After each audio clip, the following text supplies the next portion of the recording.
Taking the knee and having the sword upon you, you see it in movies growing up, right? Everyone's seen it in movies, but to become a knight of the realm is kind of cool. They banned the rule where you could go and then a knight could go and knight other people.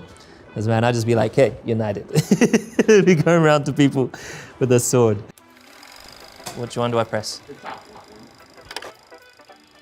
Hey, I'm Lewis Hamilton, and today we're going to look through some moments in my life. This is Reframed. I haven't made a circuit yet. So this is me racing against adults. I was the youngest there by probably like 10 years. All the other, at least 10 years, maybe probably more. And this is Blue Peter. This is like a kids channel in the UK. This is in London. And this is at Blue Peter headquarters in their garden doing this little race. I remember being super nervous and my Mickey Mouse voice. What do you have to do then? This is to go forward.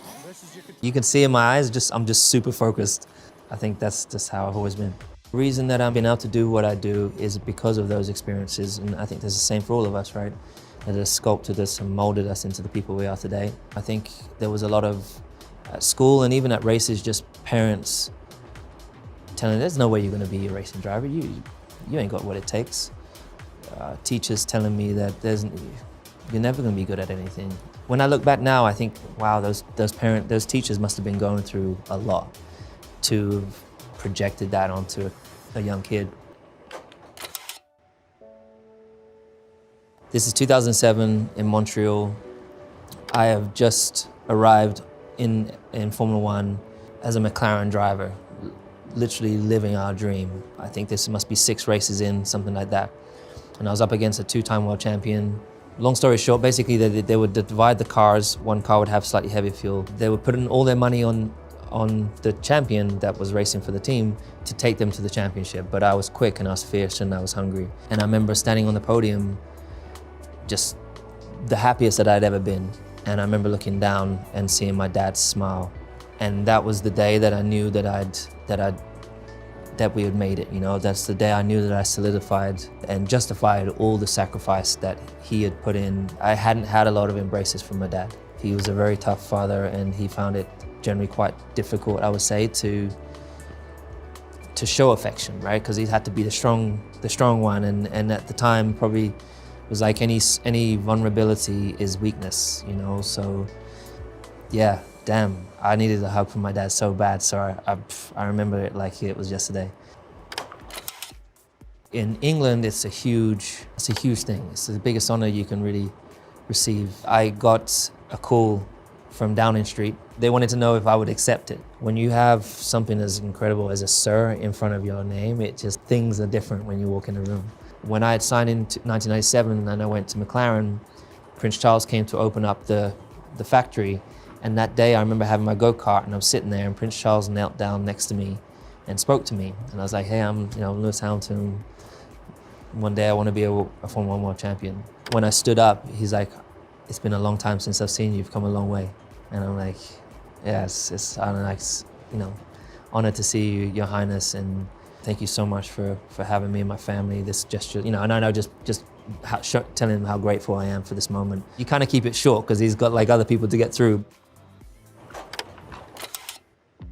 So this is me arriving at the racetrack. I decided I'd been going to fashion events, a world that I love and felt very included in. I was like, I want to create my own kind of runway. Basically, when I arrive at track, I want to arrive in meaning business. This is me and my dog, Roscoe, my bulldog, pal. He's like 9 years old. He's vegan. He eats quinoa and vegetables every day, and it's literally changed his life. Like he's like a puppy again at 9 years old. This is us arriving on a Thursday in south of France. It's our race in Le Castellet. Suited and booted, basically. I've always been a daring person, so I've always loved to use color. Went through a school where you had to wear the same thing as everyone else, which I generally hated when I was a kid. But I remember idolizing a lot of musicians and their style and wanting to have that style and swag one day, right? And I remember going to my first fashion show away from a race. I was the only real person of color there. People used to look at me in my realm like, what is he wearing? Like he's different. And people sometimes don't like what's different. But when you go to the fashion world, there's it's super eclectic. Lots of people from different backgrounds and different styles, and everyone just rocking it. So this is the Met Gala. Had the privilege of going a few times previously with different designers. That's what you generally normally do. I'm in a sport which is predominantly white, male dominated. And I've always been, particularly in my sport, always been the only person of color in the room. But when I was thinking about, I had the opportunity to come again, I was like, I don't want it just to be turning up and generally a self-serving or serving a brand. I'm like, I want to create a seat at the table for young, up-and-coming youth that perhaps wouldn't normally have a chance to be at an event like this. And all they need is that one opportunity to shine, to have the spotlight on them, to just uplift them a little bit, just to get that head start. I decided to get my own table and bring 4 up-and-coming young black designers. This was us showing up in a big way, something that hadn't really been done at the Met Gala. And it was a really proud moment for me to just walking in there, and I was just observing how their first experience. It was the best night that I'd ever had there, for example. Anna Wintour was very gracious to support us, host us, and we were in the center, right in center of the room. Like, we were the center of attention there. But I was just sitting watching the designers and them looking around in awe and the kind of eyes lighting up. And I think the best thing was then afterwards seeing them really progress and shine. This is me and my mum. I lived with my mum till I think I was about 8 or 9. And my dad basically said to my mom, like, look, I'm working as hard as I can. I think I can give our son a better life if you let him come live with me. I can help mold him, sculpt him, and I need him to be with me to be able to do what we're doing on these races. My mom really kind of took the back seat, and she didn't come to races. She was super supporting in the background, but she was focused on being a mom. Often it was, you see me and my dad particularly, but the 2 big stars, my mom and my stepmom, were more kind of background. That's just how, they're just cool like that. This was a year where I started to bring my mom along the road with me a lot more. I wanted to kind of involve her. I wanted her to feel included more than ever. I think this one I won the championship, so that was the first time my mum had been with me after winning the Formula 1 World Championship. I wanted to understand what that is like, so that she can maybe see from my perspective, but then also for the world to know this is my mum.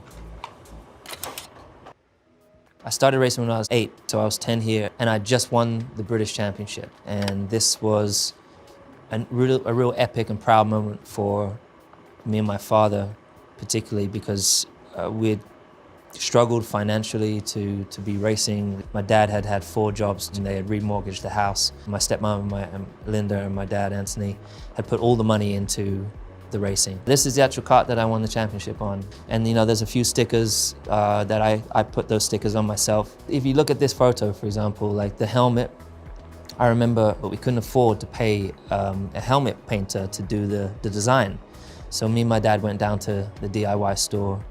He asked me to choose colors that I liked, and he chose yellow because when we started the race, there was 35, 40 kids would go off into the distance, and he didn't know if I came out safe or not. So the parents are always nervous. So he chose yellow so he could spot me out from the pack.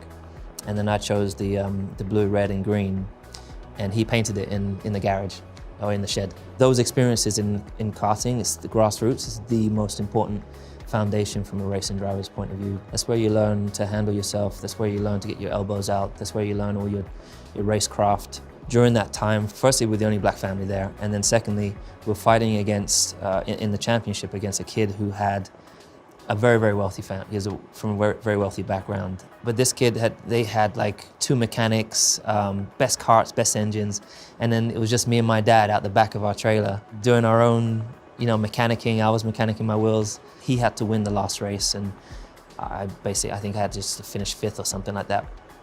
And his wheel fell off. I remember that day, me and my dad, we drove off singing "We're the Champions," and that was the first time we had really bonded. And we had never sung together, so it was pretty special.